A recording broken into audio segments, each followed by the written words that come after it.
Israel বনাম Iran, কার সামরিক শক্তি কতটা? ইরানের পারমাণবিক স্থাপনা, ক্ষেপণাস্ত্র কারখানা এবং কমান্ডারদের অবস্থান লক্ষ্য করে ইসরায়েলের নজিরবিহীন হামলার পর প্রতিশোধের ঘোষণা দিয়েছে তেহরান। এমনকি ইতোমধ্যে পাল্টা হামলাও শুরু করেছে ইরান। চিরবৈরী এ দুই দেশের মধ্যে নতুন করে উত্তেজনা তৈরি হওয়ায় দেশ দুটির সামরিক শক্তির বিষয়গুলো আলোচনায় আসছে।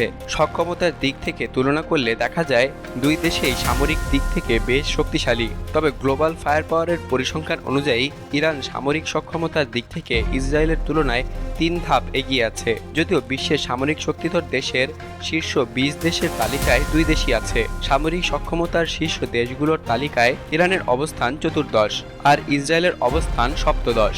ইরান ও ইসরায়েল দুই দেশই প্রতিরক্ষা খাতে বিপুল অর্থ ব্যয় করে। তবে বার্ষিক সামরিক বাজেটে ইরানের তুলনায় ইসরায়েলের ব্যয় দ্বিগুণেরও বেশি।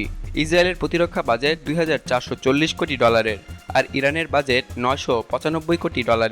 সামরিক ব্যয়ের দিক থেকে বিশ্বের 145টি দেশের মধ্যে ইরানের অবস্থান 33তম আর ইসরায়েল আছে 19তম অবস্থানে।